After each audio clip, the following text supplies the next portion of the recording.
Good morning my very dear students and my friends. इस बार देश के अर्थ जगत के सबसे बड़े उत्सव पर बात करने आया हूँ।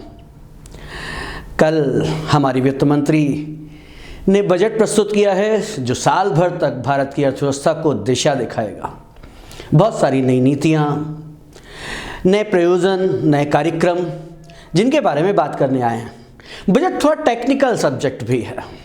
इकोनॉमिक्स अपने आप में टेक्निकल है। एक सामान्य व्यक्ति के लिए इकोनॉमिक इफेक्ट्स को समझना थोड़ा सा मुश्किल है। और आज कुछ बेसिक बातों पर ही बात करने आए हैं कि सरकार ने क्या क्या योजनाएं लाए हैं, साल भर उनका क्या प्रभाव पड़ेगा, उन योजनाओं से भारत की अर्थव्यवस्था, उद्योग, ग्रामीण, कृषि पर क्या असर पड़ने वाला है। यदि आप वीडियो में अंत तक बने रहे तो लगभग बजट से संबंधित हर महत्वपूर्ण सूचना आपको मिल भी जाएगी और उसके प्रभाव भी समझाने की पूरी कोशिश करूंगा। बजट के उत्सव में आपका स्वागत है। आइए शुरू करते हैं। पहले कुछ तथ्य, क्या है बजट। तो बजट सबसे पहली बार 1860 में जेम्स विल्सन ने भेजा था, प्रस्तुत किया था। स्कॉटलैंड के ये बहुत बड़े इकोनॉमिस्ट थे। ब्रिटिश गवर्नमेंट में पहली बार बजट प्रस्तुत किया गया था सदन में 1860 में। भारत के स्वतंत्र हो जाने के बाद जब वित्त मंत्री का पद बन गया तो प्रथम वित्त मंत्री आर.के. सन्मुख चेट्टी ने पहला बजट प्रस्तुत किया था। एक और महत्वपूर्ण तथ्य है कि सबसे ज्यादा बार बजट किसने प्रस्तुत किया, तो हमारे पूर्व प्रधानमंत्री श्री मोरारजी देसाई द्वारा प्रस्तुत किया गया था। 10 बार वो वित्त मंत्री रहे थे और उन्होंने अपने पद का प्रयोग करते हुए 10 बार मैक्सिमम टाइम्स उन्होंने बजट प्रस्तुत किया। स्वतंत्रता से लेकर के अभी तक बजट के आने के बाद सबसे ज्यादा उछाल स्टॉक मार्केट में कब आया, 1992 में। और उस बार बजट प्रस्तुत किया गया था डॉक्टर सरदार मनमोहन सिंह द्वारा जब वो वित्त मंत्री थे। और नरसिम्हा राव की सरकार ने ये निर्णय ले लिया था कि लिबरलाइजेशन, ग्लोबलाइजेशन और प्राइवेटाइजेशन को बढ़ावा देंगे। एलपीजी को बढ़ावा देंगे तो कॉर्पोरेट सेक्टर को ही फायदा होगा, कॉर्पोरेट सेक्टर को फायदा होगा तो स्टॉक मार्केट बहुत उछला था। और सबसे ज्यादा स्टॉक मार्केट गिरा कब था, 2009 में। प्रणव दा वित्त मंत्री थे। प्रणव दा ने एकदम आखिरी चरण में सारे किसानों का ऋण माफ किया था। भारत की अर्थव्यवस्था को काफी चोट लगनी थी, ये तय था, इसलिए स्टॉक मार्केट सबसे ज्यादा गिरा 2009 में था। याद कीजिए 2009 सरदार मनमोहन सिंह के प्रथम काल का आखिरी वर्ष था। सरकार ने शायद ऐसा कुछ नहीं किया था कि ये दोबारा चुने जाते, तो उन्होंने 60% पॉपुलेशन जो एग्रीकल्चर फार्मर्स हैं उनसे एसोसिएटेड एक बढ़िया सही रेवड़ी बांटी और दोबारा सरदार मनमोहन सिंह की पार्टी फिर जीती, कांग्रेस पार्टी फिर जीती और सरदार मनमोहन सिंह वित्त मंत्री प्रधानमंत्री बने। स्टॉक मार्केट उसी बार सबसे ज्यादा गिरा था। ये कुछ ऐसे ही फैक्ट्स हम लेकर के आए हैं। अब विषय आता है बजट को पार्लियामेंट में प्रस्तुत क्यों किया जाता है। Why budget is presented in parliament. सबसे पहले तो ये समझने की जरूरत है। देखिए सरकार कौन है, सरकार हम हैं, we the people of India. हमारे प्रतिनिधि के रूप में सांसद बैठते हैं, उनके प्रतिनिधि के रूप में वित्त मंत्री, प्रधानमंत्री आते हैं। वो जो पैसे को खर्चा करने वाले हैं वो पैसा किसका है, वो पब्लिक पर्स है। सारा का सारा पैसा हम लोगों का दिया है, टैक्स पेयर्स द्वारा दिया गया है। We the people of India हमें याद रखना पड़ेगा। Government of the people, for the people, through the people भी याद रखना पड़ेगा। गवर्नमेंट कुछ नहीं होती, जो कुछ हम हैं। तो हमारे प्रतिनिधि खर्चा कर रहे हैं तो उनको कहीं ना कहीं सारा पैसा चूंकि पब्लिक का है तो उन्हें संसद से अप्रूवल लेना पड़ता है। वहां पर हमारे रिप्रेजेंटेटिव्स बैठे हुए हैं जिन्हें हम लोग सांसद कहते हैं, वो उसे अप्रूव करेंगे तब कहीं प्रधानमंत्री और वित्त मंत्री इस तरीके से अपने पैसे को खर्चा कर पाएंगे। एक और बात, बजट की प्रस्तुतिकरण होती है, सदन में वो प्रस्तुत किया जाता है, हम सब लोग उसको सुनते हैं और आगामी पूरे वित्तीय वर्ष में, फाइनेंशियल ईयर में गवर्नमेंट क्या क्या पॉलिसीज एग्जीक्यूट करने वाली है, ये हमें पता हो जाना चाहिए। गवर्नमेंट किस दिशा में भारत की आर्थिक प्रगति को सुनिश्चित करना चाहती है, ये भी हमें पता होना चाहिए। सरकार कौन सी नई नीतियां ला रही है, ये भी हमें जानकारी होनी चाहिए कि हम अपने अवसर उसमें देख सकें, व्यक्तिगत अवसर देख सकें कि हम किस जगह पर वृद्धि कर सकते हैं, कहाँ पर हमें ज़्यादा प्रॉस्पेरिटी आ सकती है। Before coming on the content and informations of budget, पहले आइडियोलॉजीज ऑफ बजट को समझिए। ये दोनों बातें एक ही हैं, ये टेक्निकल टर्म्स हैं, ये नॉर्मल टर्म्स हैं। सरकार जब भी बजट लाती है, बजट या तो इकोनॉमिक बजट होता है या पॉलिटिकल बजट होता है। इकोनॉमिक बजट टफ होता है। इकोनॉमिक बजट में बहुत ज़्यादा छूट नहीं दी जाती है। देशी भाषा में कहें तो रेवड़ियाँ नहीं बांटी जाती हैं कि जनता खुश हो जाए और हमको दोबारा चुनाव दे दे। ज़्यादातर पॉलिटिकल बजट आखिरी सत्र में सरकारें जरूर देती हैं। जैसे इस समय आखिरी वर्ष है जब पूर्ण बजट प्रस्तुत किया गया है मोदी सरकार द्वारा। सीतारमन जी ने जो बजट प्रस्तुत किया है वो आखिरी है, इसके बाद चुनाव आने वाले हैं। तो चुनाव में मतदाताओं को आकर्षित करने के लिए रेवड़ियाँ बांट दी जाए तो वो पॉलिटिकल बजट है। और अगर टैक्स पेयर्स से अटेंशन पे किया जाए, फिस्कल मैनेजमेंट के बारे में सोचा जाए, फिस्कल कंसोलिडेशन के बारे में सोचा जाए, इकोनॉमिक प्रॉस्पेरिटी और इकोनॉमिक ग्रोथ के बारे में सोचा जाए, तो वो बजट इकोनॉमिक ग्रोथ हो जाता है। इसमें थोड़ा सा टफ रहती है, सरकार ज़्यादा बांटती नहीं है, विकास के आधार ढूंढा करती है जिससे ज़्यादा से ज़्यादा आर्थिक विकास हो सके। तो इकोनॉमिक बजट को हम लोग क्या कहते हैं, टेक्निकल नॉर्मल भाषा में डेवलपमेंटल बजट है, और पॉलिटिकल बजट को क्या कहते हैं, पॉपुलर बजट कहते हैं। छूटें अथा दे दी जाएंगी, बहुत सारी छूट दे दी जाएगी तो जनता खुश हो जाएगी। डेमोक्रेसी में पब्लिक चाहती क्या है, आप तो इंडिया जानते हैं, ये फ्री वो फ्री, जिसने कह दिया फ्री उसकी सरकार बन जाती है। एक दो राज्य हैं आप जानते हैं। बजट का विजन क्या है, जब भी कोई बड़ा पॉलिसी डॉक्यूमेंट बनता है सबसे पहले उसकी दूरदृष्टि में क्या क्या आ रहा है। तो हर बजट का अपना एक विजन होता है। इस बजट के 3 विजन हैं। पहला, यूथ पर फोकस करना है और यूथ की अपॉर्चुनिटीज के बारे में बात करनी है। भारत युवाओं का देश है। 60% of population is below 30 years of age, इसीलिए यंग इंडिया भी बोलते हैं। मैं ब्रांड यंग इंडिया की बात नहीं कर रहा हूं, मैं इंडिया के नेचर की बात कर रहा हूं। अपॉर्चुनिटीज, सिटीजन्स के लिए, यूथ के लिए कितनी अपॉर्चुनिटीज हैं। ग्रोथ एंड जॉब क्रिएशन, आर्थिक वृद्धि हो और उस वृद्धि से लोगों को नए नए रोजगार भी मिल सके। और stable macro economic environment. Macro economic environment क्या होता है, जो वृहद स्तर पर हो रहा हो। इंफ्रास्ट्रक्चर, आप हाईवे पे चले या ना चले, इंफ्रास्ट्रक्चर बढ़ा है तो आर्थिक प्रगति देगा। Solar energy, hydro energy, electricity, power, जितनी भी ये सारी चीज़ें, ये मैक्रो इन्वायरमेंट है। जिस देश का मैक्रो इन्वायरमेंट अच्छा होता है उस देश में औद्योगिक विकास, सर्विस सेक्टर का ग्रोथ, एग्रीकल्चर प्रोडक्ट्स का प्रमोशन, एक्सपोर्ट और इंपोर्ट बढ़ता है। तो ये 3 विजन रखे गए हैं और इन 3 विजन के आधार पर 7 प्राथमिकताओं को चुना गया है जिस पर बजट फोकस करेगा। 7 प्रायोरिटीज हैं, ये हमें प्राथमिकता के आधार पर करना है। इंक्लूसिव डेवलपमेंट, समावेशी विकास, बहुत बड़ा वर्ड है इंक्लूसिव डेवलपमेंट। हर अंग का, हर क्षेत्र का, हर व्यवसायिक क्षेत्र का, रूरल एरिया का, अर्बन एरिया का, इंडस्ट्रियल एरिया का, एक्सपोर्ट का, इंपोर्ट का, इंफ्रास्ट्रक्चरल डेवलपमेंट का, जब सबका विकास होता है, समावेशी विकास, तो उसे इंक्लूसिव डेवलपमेंट कहते हैं। Reaching the last mile, Antyodaya से कार्य करेंगे, कोई छूटना नहीं चाहिए। गरीब से गरीब, पिछड़े से पिछड़ा, दलित, आदिवासी, जो भी है, लास्ट, जो एकदम आखिर में खड़ा हुआ है लाइन में, वहाँ वो हमारी प्राथमिकता है। पहली तो सभी की प्राथमिकता होती है, जो आखिरी है वो हमारी प्राथमिकता है। यूथ पावर, युवा वर्ग को दिशा देना है कि वो अपनी ऊर्जा को सकारात्मक कार्यों में लगा सके। और यदि किसी के पास पैसे नहीं हैं, यदि किसी के पास साधन नहीं है, यदि किसी के पास रिसोर्सेज नहीं है, तो उसको वो रिसोर्सेज उपलब्ध कराना। Then next, financial sector. ये एक क्षेत्र है जिसको लेकर के पिछले 2-3 साल से लगातार क्वेश्चन उठाए जा रहे हैं।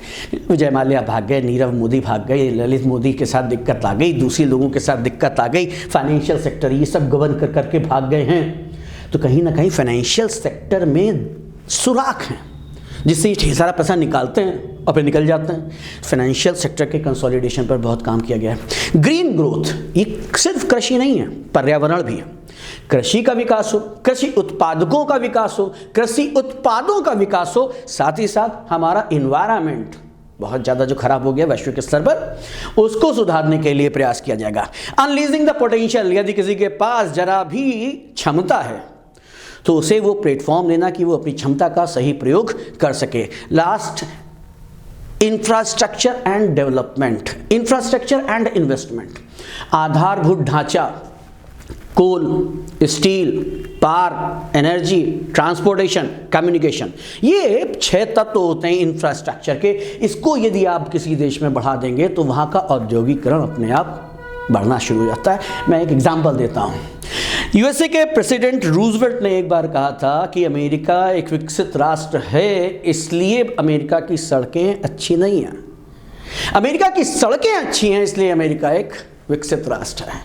As the roads of USA are good, in USA is a developed country. यदि आप किसी भी देश का आधारभूत ढांचा अच्छा कर देते हैं तो उसकी आर्थिक तरक्की, आर्थिक वृद्धि का दिशा तय हो जाता है।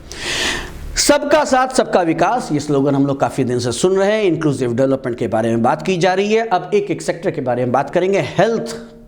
पिछले 2-2.5 साल से हेल्थ को लेकर के बड़ी डामाडोल है पूरे विश्व की अर्थव्यवस्था।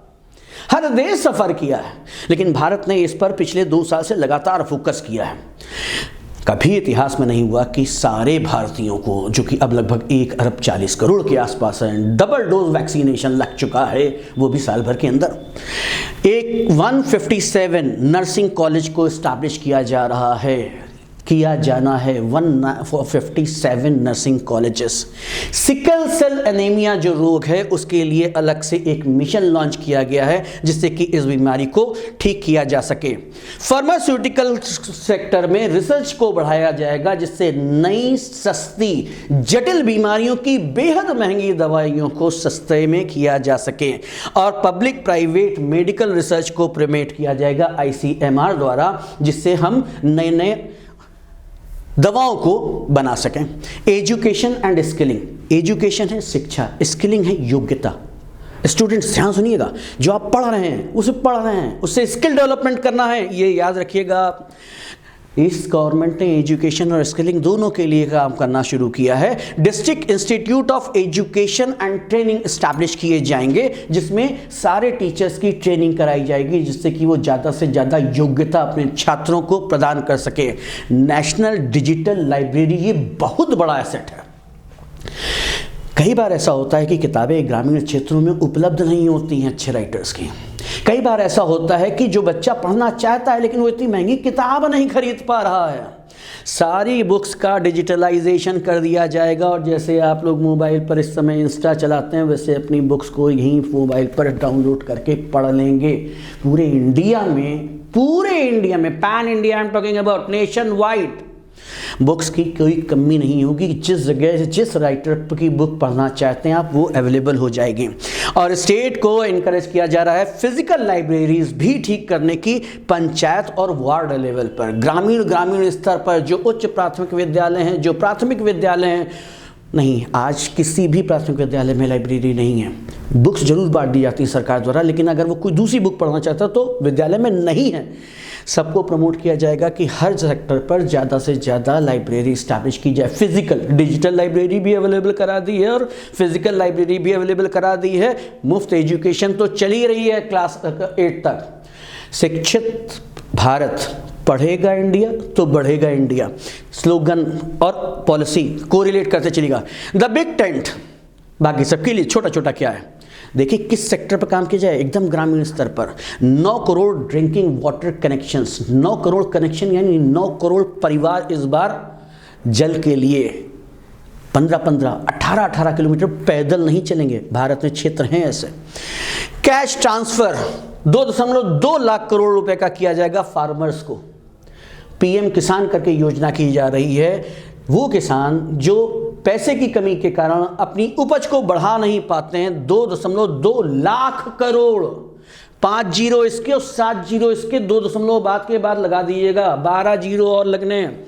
Then next insurance cover, insurance cover बढ़ाया जा रहा है जिससे कि अगर कोई बीमारी आ जाती है तो उसको ठीक कराया जा सके, और यदि किसी के पास पैसे नहीं हो तो इंश्योरेंस कवर के जरिए वो ठीक हो जाएगा। 44.6 करोड़ लोगों को शामिल किया जा रहा है। 44.6 करोड़, लगभग 1/3 भारत कवर किया जा रहा है।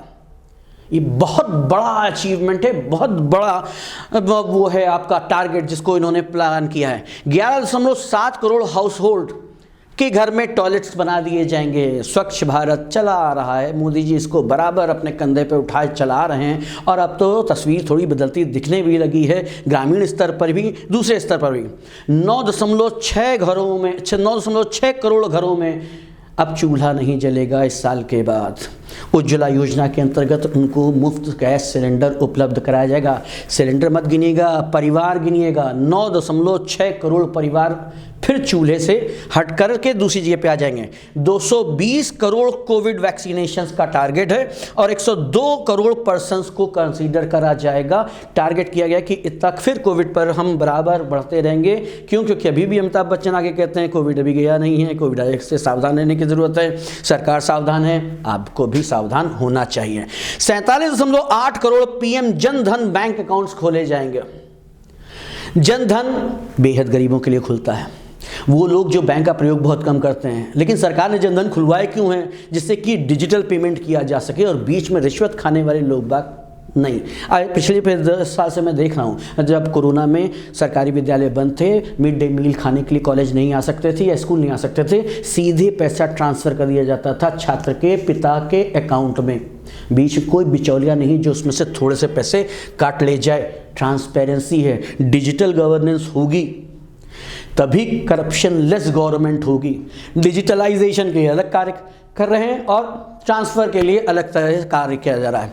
इंफ्रास्ट्रक्चर एंड इन्वेस्टमेंट, किसी भी देश की अर्थव्यवस्था की प्रगति और उन्नति में इन्वेस्टमेंट और इंफ्रास्ट्रक्चर ये सबसे बड़े बूस्टर हैं। आप इनको बढ़ाते रहिए, उद्योग खुद ही बढ़ना शुरू हो जाते हैं। आप सड़क लगा दीजिए, ग्रामीण स्तर तक उद्योग अपने आप चले जाते हैं। ज़मीन सस्ती मिल जाती है और आने जाने के लिए हाईवे बना हुआ है, तो शहर से निकल कर उद्योग किधर जाते हैं? ग्रामीण क्षेत्र में। और जब ग्रामीण क्षेत्र में जाते हैं तो ग्रामीण क्षेत्र का भी औद्योगिकरण होने लगता है। लेकिन इसके लिए ज़रूरत क्या पड़ती है?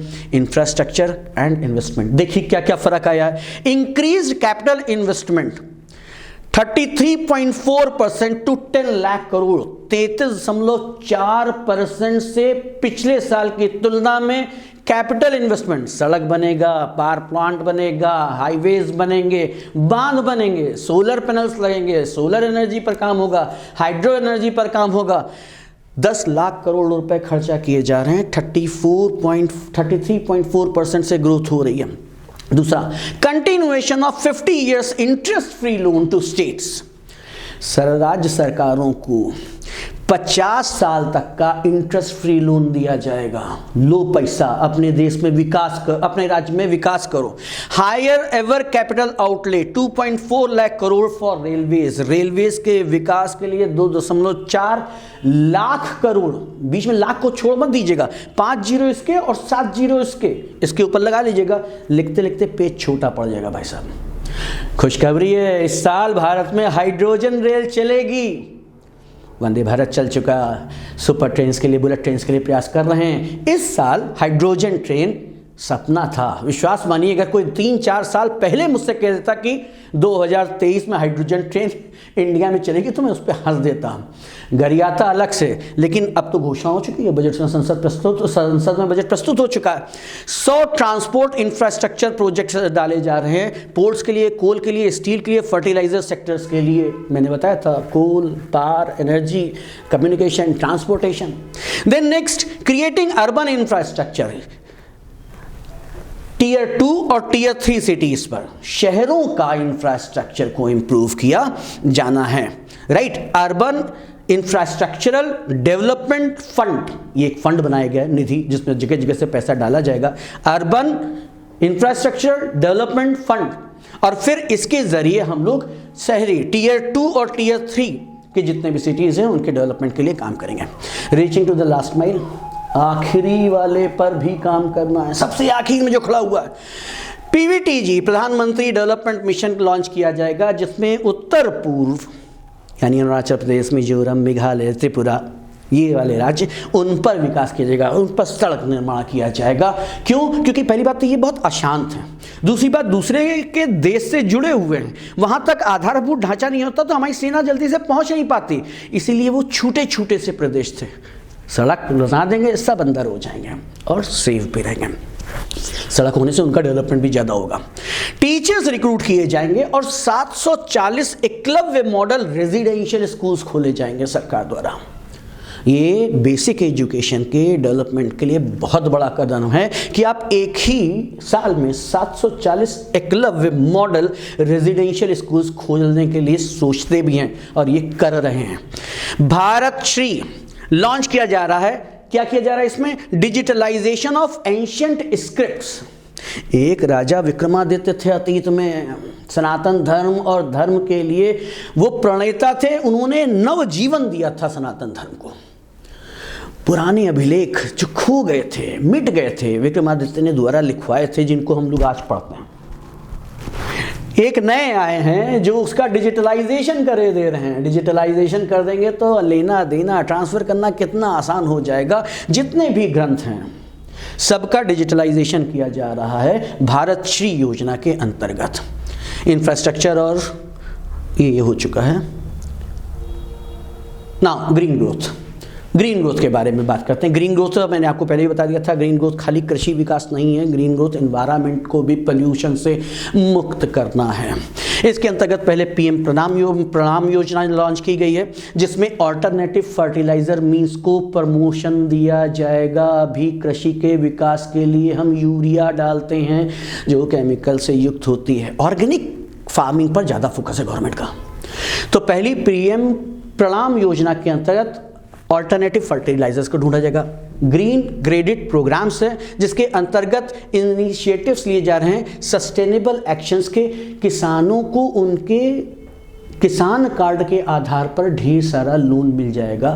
फिर तीसरे नंबर पर सस्टेनेबल इकोसिस्टम डेवलपमेंट मिस्टी नाम की योजना लॉन्च की जा रही है, जिसमें मैंग्रोव प्लांटेशन को बढ़ावा दिया जा रहा है। कुछ छोटे नहीं, बहुत बड़े बड़े हैं, ठीक है, लेकिन अदर इनिशिएटिव्स हैं जिसके अंतर्गत बायो इनपुट्स को प्रमोशन किया जा रहा है। बैटरी एनर्जी स्टोरेज सिस्टम को रूरल एरिया में प्रमोट किया जा रहा है। फंड एलोकेट किए जा रहे हैं जिससे कि पोल्यूटिंग व्हीकल्स को हटाया जा सके। पुरानी गाड़ियाँ 15 साल के बाद से जब गाड़ियाँ हो जाती तो इन्हें ख़त्म कर देना चाहिए, ये पोल्यूशन बहुत करते हैं। तो फंड अवेलेबल कराया जाएगा जिससे कि इन पुरानी गाड़ियों को हटाया जा सके और पोल्यूशन की मात्रा को थोड़ा सा कम किया जाए। 500 new waste to wealth plant लगाए जाएंगे, जिसमें जो वेस्ट प्रोडक्ट हो गए हैं क्या उनको रिसाइकिल करके उसकी वैल्यू को बढ़ाया जा सकता है, उसको दोबारा यूज़ किया जा सकता है। इंडिया भर में 500 नए प्लांट लगाए जा रहे हैं इस बार के बजट के प्रोविज़न में। यूथ पार नाम दिया है अमृत पीढ़ी। वैसे कौशल की बात है, अमृत काल, अमृत युवा, अमृत पीढ़ी, अमृत की इतनी गजब ब्रांडिंग कर दी गई है बजट में कि अमृत अब सुनाई देने लगा है, अमृत अब दिखाई देने लगा है। ये भी एक तरीका है जनता को अपने साथ जोड़ने का तरीका। ही खाली एक बार घोषणा नहीं कर दी कि अमृत काल चल रहा है, हर एक चीज में कहीं ना कहीं उसको समावेशित कर लीजिए जिससे कि लोगों को ये याद रहे। इतनी बार अमृत बोला जाएगा, इतनी बार बताया जाएगा कि हम लोगों को वाकई फील होने लगेगा कि हम अमृत पीढ़ी हैं। अमृत पीढ़ी जो अमृत काल में जी रहा है वो किस पीढ़ी का है? अमृत पीढ़ी का है। अमृत पीढ़ी को नाम क्या दिया गया है? यूथ पार, युवा शक्ति। क्या क्या किया जा रहा है?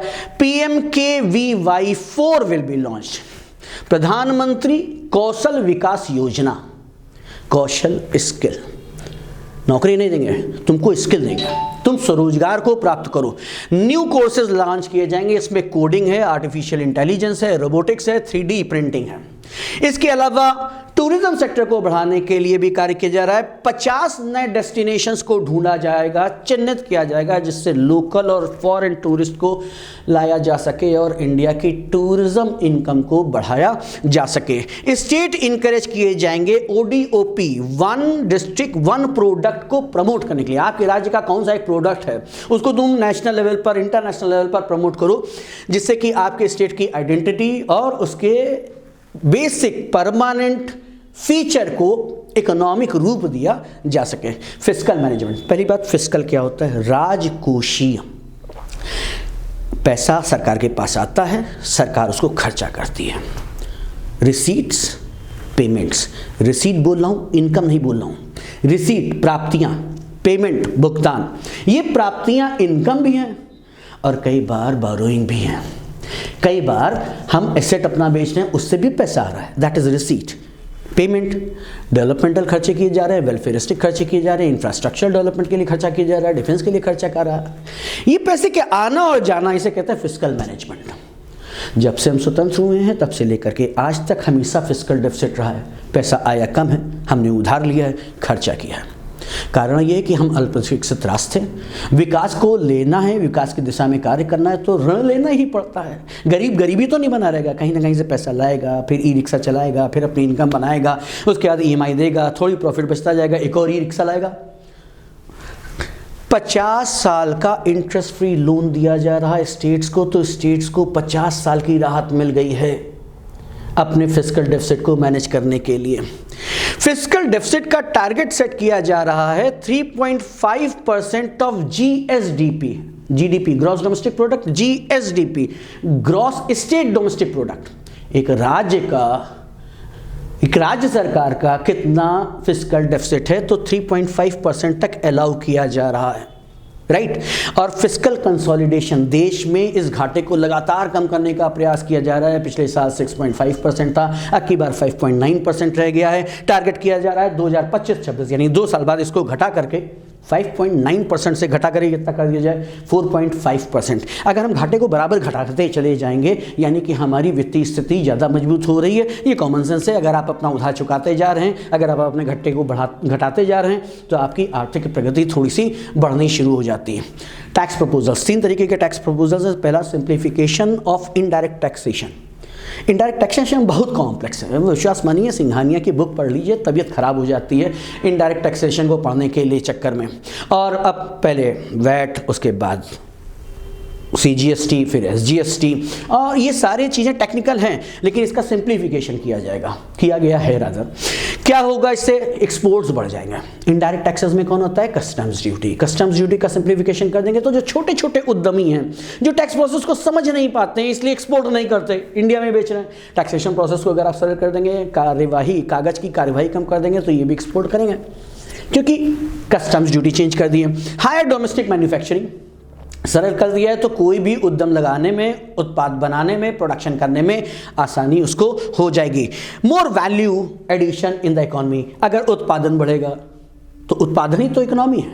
इकोनॉमी है क्या? अगर आप पहले प्रोड्यूस करें, उसके बाद बेचे जाएं, तो बेचेंगे तब जब प्रोडक्शन होगा, तो इंक्रीज वैल्यू ऑफ इकोनॉमी है। और ग्रीन एनर्जी मोबिलिटी है। और एनर्जी सेक्टर में जो हम हाइड्रो एनर्जी यूज करते हैं, पानी वाले, उसकी जगह पे हम सोलर एनर्जी के बारे में ज़्यादा से ज़्यादा और बहुत तेज़ी में बढ़ रहा है नेशनल लेवल पर। जो टारगेट्स हमको 2029 में पूरा करने थे, वो हम लोग 2022 में पूरा कर चुके। जो उन्होंने वादा किया था इन्वायरमेंट समिट में कि हम ये टारगेट इतना सोलर एनर्जी का प्रोडक्शन 2029 में पूरा करेंगे, वो 2022 में पूरा करके खत्म कर चुके हैं। स्पीड बहुत तेज है सरकार की स्पीड ही बुलेट ट्रेन की तरीके से है। चेंजेस इन कस्टम्स ड्यूटी, ये जितना ज़्यादा इंपॉर्टेंट नहीं जितना ये सेक्टर इंपॉर्टेंट है कि क्या हमारा फायदा होने वाला है। ग्रीन मोबिलिटी बढ़ती जाएगी। डीपनिंग वैल्यू एडिशन, यानी कि अर्थ जगत में वैल्यू एडिशन होता जाएगा। फॉर केमिकल इंडस्ट्री, ये एथाइल अल्कोहल को परमिट कर रहे हैं, इससे कि केमिकल इंडस्ट्री यानी कि मेडिसिन इंडस्ट्री में बहुत ज़्यादा विस्तार आने वाला है। मोर मैरीन एक्सपोर्ट क्यों हो जाएगा कि inputs of producing shrimp feed, इसके जरिए मैरीन एक्सपोर्ट, वही मत्स्य निर्यात, एक्सपोर्ट प्रमोशन होगा। इसके बाद augmenting raw material availability for MSMEs, हम लोग घटा रहे हैं किस पर? कस्टम ड्यूटी को कॉपर स्क्रैप पर घटा रहे हैं, तो ये MSME micro small medium enterprises, micro बहुत छोटा, स्मॉल छोटा, मीडियम मध्यम वर्गीय जितनी भी इंटरप्राइजेस है, ये कैसे कौन जुड़ा है? निचला तबका, बिग कॉर्पोरेट जायंट्स की बात नहीं कर रहा हूँ, मल्टीनेशनल कंपनीज और ट्रांसनेशनल कंपनीज की बात नहीं कर रहा हूँ, छोटे छोटे उद्यम, वही जो दादानगर की फैक्ट्री में लगे हुए ना, छोटे छोटे। देन नेक्स्ट बारे में आ जाते टू कर्ब ड्यूटी। ये सारे के सारे एडवांटेजेस निकल करके आएंगे आपके कस्टम्स ड्यूटी में चेंज करने के। ये भी एक बड़ी राहत दी गई है। डायरेक्ट टैक्स सब देते हैं, पहली बात समझिएगा, टैक्स सब देते हैं। गरीब से गरीब आदमी भी टैक्स दे करता है। गरीब से गरीब आदमी भी टैक्स देता है। तुम साबुन खरीदोगे टैक्स लगा है, तुम चाय पत्ती खरीदोगे टैक्स लगा है, तुम दाल खरीदोगे टैक्स लगा हुआ है, तुम कुछ भी खरीदोगे उसमें इनडायरेक्ट टैक्सेशन जीएसटी नाम का लगा होता है। लेकिन दर्द नहीं होता है, क्योंकि हमें लगता है हम साबुन खरीदना, जीएसटी के सिस्टम को कर दिया टाइट, तो जीएसटी की रिसीट बढ़ गई। थोड़ी देर नीचे आके बताएंगे जीएसटी से कितना पैसा आने लगा है। इधर राहत दे दी है, अब दर्द नहीं होगा, दर्द कम होगा। पैसा हमने कमाया, सरकार लेके जा रही, बहुतों का क्वेश्चन है ये। कमाए हम, ले जाए सरकार, क्यों भाई हम क्यों दें सरकार को? सरकार को इसलिए देना पड़ता है भाई साहब कि सड़क आप सरकार की यूज़ कर रहे हैं, बिजली आप सरकार की यूज़ कर रहे हैं, 112 सरकार की यूज़ कर रहे हैं, 101 सरकार की यूज़ कर रहे हैं। सारा इन्वायरमेंट, सारी सिस्टम को कौन मेंटेन कर रहा है? तो सरकार पैसा कहाँ से लाएगी? हम ही से लेगी। लेकिन फिर भी कहीं ना कहीं दर्द होता है कि बहुत लोग नहीं देते, हम दे रहे क्योंकि हम कमा रहे हैं। इससे अच्छा तो नहीं कमाते, नहीं कमाते तो खैर सब है। Coming back on to the system, क्या अंतर किया गया है? पिछले साल 3 लाख तक ऋण नहीं था, अब की बार 0 से 3 तक, पिछली बार 2.5 लाख तक ऋण टैक्स नहीं था, 0 से 3% तक नील टैक्स। यदि आपकी इनकम 3 लाख से ज्यादा है और 6 लाख से कम है, तो 3 से 6 लाख के बीच में, यानी कि कितना हो गया? 3 लाख रुपए, 5% टैक्स है। यानी कितना हो गया? 3 लाख का 10% 30,000, 5% 15,000। इस स्लॉट में अगर आप मैक्सिमम पे भी जाते हैं तो 15,000 रुपए का टैक्स लगेगा, यदि आपकी इनकम 6 लाख से भी ज्यादा है। ठीक है, अगर आपकी इनकम 7 लाख से कम है तो कोई टैक्स नहीं चढ़ने वाला है। आपकी इनकम 6 तक है तो 0 टैक्स लग जाएगा, क्योंकि आप 7 के नीचे हैं। अगर आपकी इनकम 7 लाख के ऊपर जाएगी तब टैक्स कैलकुलेट होगा 3 से 6 लाख पर भी। ध्यान समझिएगा, 3 से 6 लाख के बीच में 5% टैक्स नहीं है। अगर आपकी इनकम 7 लाख से कम है तो 0 टैक्स है, ये स्लॉट लगेगा नहीं यहाँ पे। अगर आपकी इनकम 7 लाख से ज़्यादा है तो 3 लाख से 6 लाख की इनकम में 15,000 रुपये टैक्स लगेगा। यदि आपकी इनकम 9 लाख से ज़्यादा है तो 3 लाख पर 10% टैक्स और लगेगा। 3 लाख मतलब 6 से 9 के बीच का डिफरेंस कितना हो गया? 3 लाख। इसका 10% कितना हो गया? 3 लाख का 10% 30,000, 30,000 इसके हो गए, 30,000 इसके हो गए। अब इसके ऊपर और जा रहे हैं तो 9 से 12% पर 15 है, 12 से 15 पर 20 है, 15 लाख के ऊपर जा रहे हैं तो 30% है। बहुत ज़्यादा अगर आपकी इनकम है, आगे भी देखिए, यदि 5 करोड़ से ज़्यादा इनकम है तो आप पर पहले सरचार्ज 37% लगता था, अब ये घट करके 25% हो गया। ये बहुत वाइटल डिफरेंस है। ऐसा नहीं है कि कम इनकम वालों को ही खाली बेनिफिट दिया गया है, हायर इनकम वालों को भी बेनिफिट दिया गया।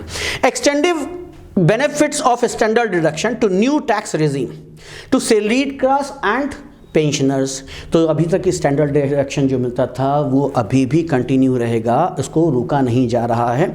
और आखिर में increase tax exemption limit to 25 lakh, किसके लिए? नॉन गवर्नमेंट और सैलरीड एम्प्लॉयज़ को ये बेनिफिट दिया गया है। ये डायरेक्ट टैक्स से संबंधित है और ये बहुत बड़ा रिलैक्सेशन है। जो कमा रहे हैं वो महसूस कर रहे हैं। अब मोटा मोटा समझते हैं, मैंने बताया ना, सरकार के पास जो पैसा आ रहा है और सरकार के पास जो पैसा जा रहा है, अगर हम पूरे बजट को 1 रुपया मान लें, सिंप्लीफिकेशन है, पूरा बजट है 45 लाख करोड़ रुपए का। आई रिपीट, पूरा बजट कितने का है? 45 लाख करोड़ रुपए सरकार इस साल खर्चा करने जा रही है इन सभी योजनाओं के डेवलपमेंट के लिए। कहाँ से ये पैसा आता है? इस 1 रुपये का, इस 1 रुपये में 15 पैसे इनकम टैक्स से आते हैं, जिसका अभी पीछे बात की थी ना, ये थोड़ी देर पहले। ये इनकम टैक्स का पूरा स्लॉट है। इनकम टैक्स से, यानी जो हाउस होल्ड देते हैं, जो इंडिविजुअल्स देते हैं, उसमें 15% है। यूनियन एक्साइज ड्यूटीज, केंद्र सरकार द्वारा लगा हुआ उत्पाद शुल्क प्रोडक्शन पर लगता है, 7 पैसे आ रहे हैं। फिर कॉरपोरेशन टैक्स, ये जो कॉरपोरेट बॉडीज हैं उनके प्रॉफिट पर टैक्स लगता है। जितनी भी कंपनीज है वो सारा का सारा अपने प्रॉफिट का हिस्सा सरकार को देते हैं। वो टैक्स 15% है। 1 रुपये में 15 पैसे ये हैं। Goods and service tax, GST, ये भयंकर बढ़ा है, ये तबीयत से बढ़ रहा है। इंडिविजुअल पर लगने वाला टैक्स कम हो रहा है। प्राप्तियां सरकार की बढ़ रही हैं, क्योंकि वैट लैक्स सिस्टम लगा हुआ है, जिसमें अनऑर्गेनाइज सेक्टर जो पहले टैक्स नहीं पे करता था उसको भी टैक्स पे करना पड़ता है। 1 रुपये में 17 पैसे जीएसटी से आ रहा है। कस्टम से 4 पैसा आ रहा है। नॉन डेट कैपिटल रिसीट से 2% आ रहा है। कहते हैं ना, मोदी बेच रहा है, मोदी भारत बेच देगा, मोदी भारत बेच देगा। समझो यहाँ पे डेटा समझो। नॉन डेट कैपिटल रिसीट ऋण नहीं लिया, कैपिटल रिसीट कैसी आएगी? सेल भेज दो, भेल भेज दो, गेल भेज दो, एनटीपीसी भेज दो, एचपीसीएल दे दो, बीवीपी भेज दो, आईयूसी भेज दो, ये सब सरकारी कंपनियां हैं, इनको बेचोगे तो पूंजीगत ऋण प्राप्त होगा। क्या प्राप्त होगा? पूंजीगत कैपिटल रिसीट प्राप्त होगा, ऋण नहीं प्राप्त होगा। तो इससे कितने पैसे आ रहे हैं सरकार के पास? तो ये पूरा भारत बेचे दे रहा है क्या? 2 पैसे। अब इसके बाद आखिर में ये हमारी चिंता का सबब है जो अतीत से चला आ रहा है। किसी भी इकोनॉमिस्ट को रूपी कम्स फ्रॉम में ये वाला ब्रैकेट बिल्कुल अच्छा नहीं लग रहा। ये पहले भी ज़्यादा था, ये भी ज़्यादा है, ये बराबर। हाँ, ये इसको बैलेंस करने में बड़ी प्रॉब्लम आ रही है। अभी थोड़ी देर पहले फिस्कल डेफिसिट के बारे में बात कर रहे थे। पिछले साल 6.1% था, की बार 5.9% है। 24-25 में 4.5% करने का इरादा है। घाटे को लगातार कम करते जाएंगे तो ये भी सिकुड़ेगा थोड़ा थोड़ा। आज रुपए में 34 पैसे कहाँ से आ रहे हैं? ऋण से। 1 रुपया जब हम लोग खा रहे हैं तो उसमें 34 पैसे उधार के हैं। ये इकोनॉमिक्स अच्छी नहीं है, लेकिन चूंकि हम अल्प विकसित थे, हम विकास की धारा में बहुत तेज़ी से बढ़ रहे हैं, इसलिए इसको घटाया नहीं जा सकता। आपकी आर्थिक प्रगति खत्म हो जाएगी। रुपी गोज सरकार, भारत सरकार, केंद्र सरकार पैसे जहाँ खर्चा करती है वो 1 रुपया कहाँ कहाँ जाता है? 1 रुपये में 4 पैसे, 4% तो चला जाता है पेंशन में। ये बहुत बड़ा अमाउंट है। भारत के 1 रुपया जो खर्चा कर रहा है वो अपने सरकारी कर्मचारियों की पेंशन में 4 पैसे खर्चा कर रहा है। कोई सुने या ना सुने, कोई राजी हो या खुश हो, हमारा काम है बताना। जो अग्निवीर योजना लॉन्च की गई ना, अग्निवीर योजना लॉन्च ही इसीलिए की गई है कि जितने भी जवान हैं छोटी उम्र तक नौकरी करते हैं, उसके बाद रिटायरमेंट ले लेते हैं, उसके बाद आखिर तक पेंशन लेते हैं। इससे पेंशन का भार सरकार पर बहुत ज़्यादा होता है।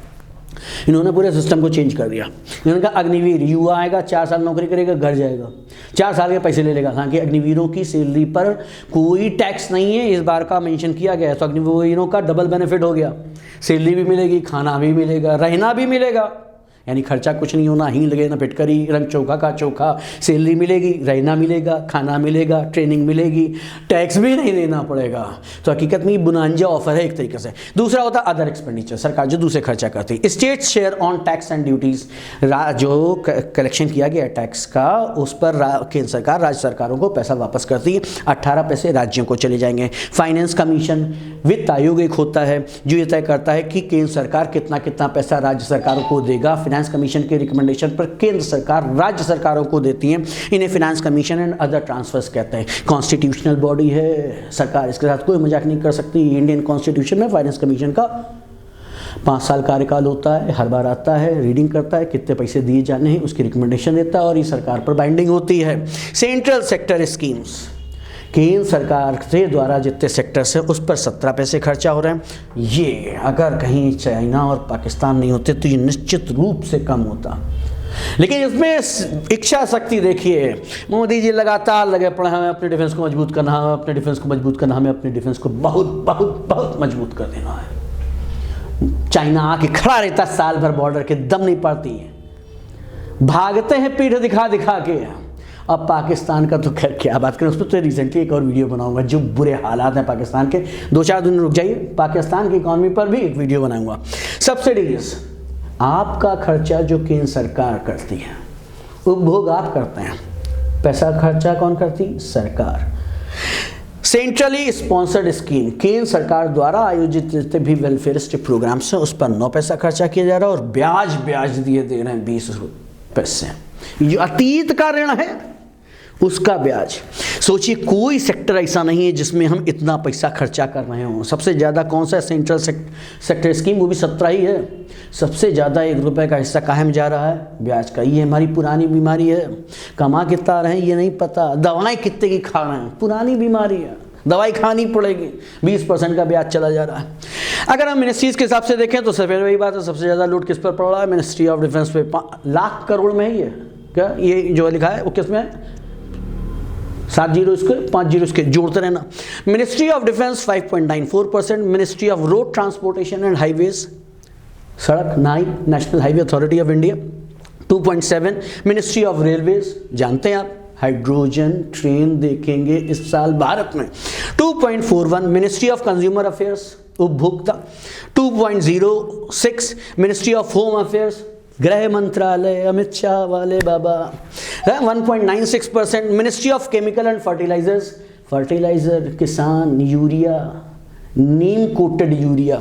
1.78। मिनिस्ट्री ऑफ रूरल डेवलपमेंट, ग्रामीण विकास मंत्रालय 1.60%। Ministry of agriculture and farmers welfare, वहाँ देखो यहाँ पे भी आ रहा फार्मर, यहाँ पे भी आ रहा फार्मर। बहुत प्राथमिकता दी गई फार्मर को। ऋण नहीं माफ करेंगे प्रणोदा की तरह, संबल देंगे तुमको, तुम्हें संबल देंगे, तुम ज़्यादा से ज़्यादा प्रोडक्शन करो। और इसके बाद आखिर में मिनिस्ट्री ऑफ कम्युनिकेशन, भाई 4G 5G 1.23%। अब ये भी देखिए कि किस तरीके से हर सेक्टर पर, गरीब भारत पर सरकार क्या क्या करने जा रही है। Action of major schemes in करोड़ों में पढ़ना है। डेवलपमेंट ऑफ फार्मास्यूटिकल इंडस्ट्री 2022-23 में 100 करोड़ रुपए खर्चा किए गए थे। अब की बार 1250 करोड़ रुपए खर्चा किए जा रहे हैं। आप खुद सोचिए कि हेल्थ सेक्टर और फार्मास्यूटिकल सेक्टर में हम लोगों को कितना बेनिफिट होने वाला है। बीमार भारत नहीं है, संपन्न भारत है, समृद्ध भारत है। एक साल में वृद्धि नोट कीजिएगा। पहले 100 करोड़ रुपए, किसमें है, करोड़ में। पहले 100 करोड़ रुपए खर्चा किए जा रहे थे, बढ़ा के 10 गुने से ज़्यादा बढ़ा दिया है, 12 गुने से ज़्यादा बढ़ा दिया है, 1250 करोड़ रुपए। दूसरा, जल जीवन मिशन। बहुत दुख होता है जब खराब प्रदूषित पानी पी करके किसी को डायरिया हो जाता है, किसी को कुछ और हो जाता है। 2022-23 में 60,000 करोड़ रुपए खर्चा कर रहे थे, अब की बार 10,000 करोड़ रुपए बढ़ा दिया, जिससे कि लोगों को ज़्यादा से ज़्यादा शुद्ध जल मिल सके। एकलव्य मॉडल रेजिडेंशियल स्कूल, पीछे हम बात कर चुके हैं, ग्रामीण क्षेत्रों में शिक्षा के स्तर को उठाने के लिए एकलव्य मॉडल रेजिडेंशियल स्कूल में पिछली बार कितने थे, पिछली बार थे 2,000 करोड़, और अब की बार इसको बढ़ा करके कितने कर दिए, 5,943 करोड़। 2 गुने से ज़्यादा की वृद्धि एक साल में। फिर आ जाता प्रधानमंत्री आवास योजना, निराश्रितों को अपना घर मिल सके, बहुत गरीबों को बांटे जा रहे हैं मकान भाई साहब।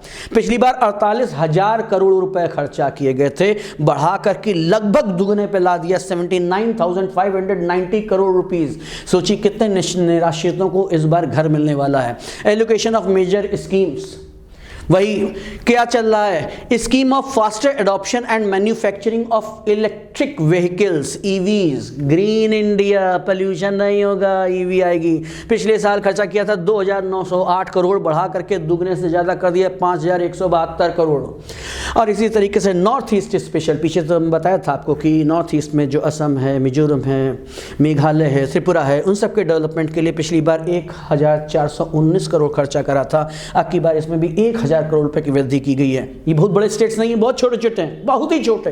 याद कीजिए, सप्त राष्ट्र कहलाते हैं। 2,491 करोड़ रुपए की वृद्धि की गई है।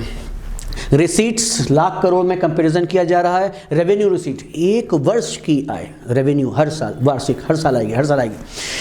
2024 में 26.3 लाख करोड़ रुपए की है।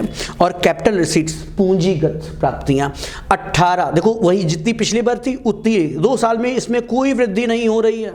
ये बढ़ के 21 से पहुंच गया 26 पे, 4 लाख करोड़ बढ़ा है। ये 16 से 18 यानी 2 लाख करोड़। तो बेचने की दर में कमी आ रही है। कैपिटल रिसीट्स प्राप्ति होती है फाइनेंशियल इंस्टीट्यूशंस को बेचने से। रेवेन्यू एक्सपेंडिचर, सरकार एक साल में जो खर्चा करती है, यहां ड्रास्टिक चेंज है। देखिए रेवेन्यू स्टैंड, वार्षिक खर्चों में पहले 23 में 31 थे, अब की बार 24-23 में उठा करके कितने हो गए हैं, 34, पूरे 3 की वृद्धि की गई है। 3 लाख करोड़ को मत भूलिएगा। और इसी तरीके से इफेक्टिव कैपिटल एक्सपेंडिचर, आधारभूत ढांचे को कितना बढ़ा गया, देखिए 10.7 से 10.5 ये रिवाइज एस्टिमेट है, और इस साल बढ़ा करके कर दिया गया 3 लाख करोड़ रुपए हम काहे में खर्चा कर रहे हैं, आधारभूत ढांचे के निर्माण में, जिससे कि इकॉनमी बढ़े। लगभग अंत तक आ गए हैं। ये फिगर जरूर याद रखिएगा। Total receipts other than borrowings, उधार के अलावा सरकार के पास जो पैसा आ रहा है, कमाई, इसे कमाई कहते हैं, कमाई कितनी आ रही है, 27.2 लाख करोड़ रुपए। खर्चा कितना कर रहे हैं, खर्चा कर रहे हैं 45 लाख करोड़ रुपए का। यही डिफरेंस है, कमाई 27 है और खर्चा कितना है, 45 लाख करोड़ रुपए का। सरकार को कर कितना प्राप्त होता है, 23 लाख करोड़ रुपए। 23 लाख करोड़ रुपए का ऋण लेकर के 45 लाख करोड़ रुपए खर्चा करते हैं, तब बनती हैं। जो पिछले 3-4 साल से हैं, fastest growing economy in world.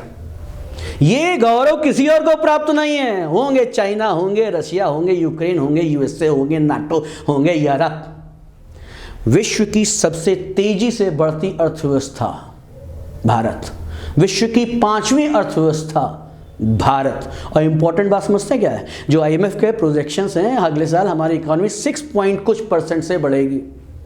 और कोई वर्ल्ड की ऐसी इकोनॉमी नहीं जो 2% से बढ़ जाए। सब 2% से नीचे से बढ़ना है। जमीन आसमान का अंतर, हम 6 से ऊपर बढ़ना है, बाकी सब 2 से नीचे बढ़ना है। चलिए आज यहाँ तक रखते हैं। अगर आप वीडियो में अंत तक बने रहें तो बहुत शुक्रिया। और यदि आप चाहते हैं कि और छात्र और मित्र इस जानकारी से अवगत हो तो आप इसको शेयर कीजिए। लोगों को इन्फॉर्मेशन मिल जाएगी, कुछ बजट समझ भी जाएंगे। थैंक यू, नमस्कार।